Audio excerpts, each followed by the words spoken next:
Hello everyone, কেমন আছেন সবাই? আশা করি খুব ভালো আছেন, আর আমিও খুব ভালো আছি। তো সবার ফার্স্ট জানাই সবাইকে শুভ রথযাত্রা। তো আমারই হয়ে গেছে ভিডিওটা অনেক লেট, আর এডিট করা হয়নি, যার কারণে ভিডিওটা আপলোড করতে পারিনি। আর আমরা এখন বেরিয়ে পড়েছি বেহালাতে, যেহেতু আমার একটা রথ কেনার ছিল। আর জানো তো, আগের দিন বাবা একটা রথ কিনে নিয়ে এসেছিলো বোনের জন্য, কিন্তু আমি তো আর ঠিকঠাক করা হয়নি যে আমি জগন্নাথ প্রতিষ্ঠা করব, তো সেই কারণে আমার জন্য আর রথ কিনে আনিনি। তো আমি সকালবেলা বলাতে আমাকে নিয়ে আবার গিয়েছিল, আমার সাথে মা, বোন, দাদা সবাই মিলেই আর কি গিয়েছিলাম রথ কিনতে। আর এই হচ্ছে সেই রথটা। তো রথটা কেমন হয়েছে সবাই কমেন্ট করে জানাবেন।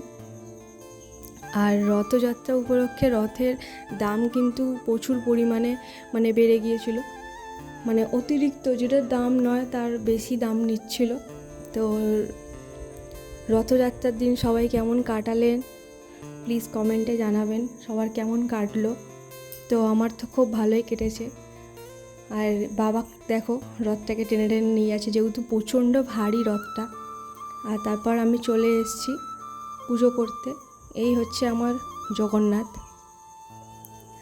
তো ইনি পাক্কা 2 বছর ধরে হাঁড়ির ভিতরেই ছিল, এনাকে বেরিয়ে করা হয়নি।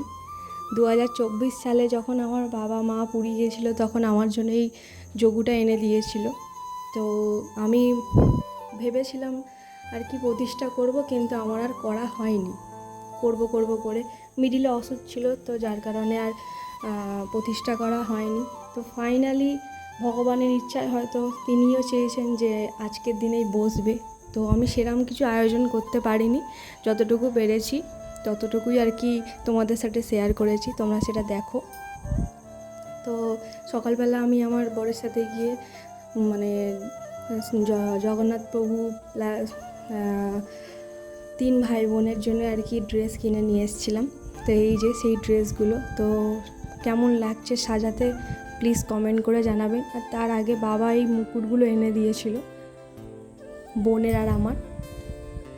তো বোনেরটা পরিয়ে রেখেছে, ওইটাও আপনাদের সাথে শেয়ার করব, সেটা আপনারা পরে দেখতে পাবেন। তার আগে আমার পুজোটা দেখে নিন। আমি ওনাদের স্নান করিয়ে ভালো করে জামা কাপড়গুলো পরিয়ে নিয়ে আসনে বসিয়ে দিয়েছি।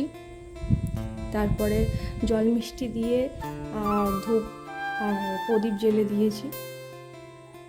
যতটুকু পেরেছি আমি করেছি, চেষ্টা করব পরের বার আরও ভালো করার, কারণ আমি সেইভাবে ব্যবস্থা কিছু করিনি যে আর কি ওনাদেরকে ভোগ দেব বা কিছু।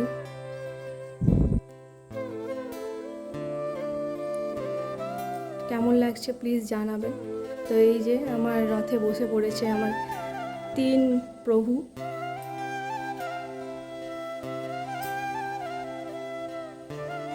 তারপর নিয়ে গেছিলাম ওই বাড়িতে। তো বোনের রথটা এই যে, আর ওইটা হচ্ছে মেঘার রথ। আর এই যে ভোগ দেওয়া হয়েছে, তারপর রাতে বানানো হয়েছিল লুচি আলুর দম। তো আজকের মতো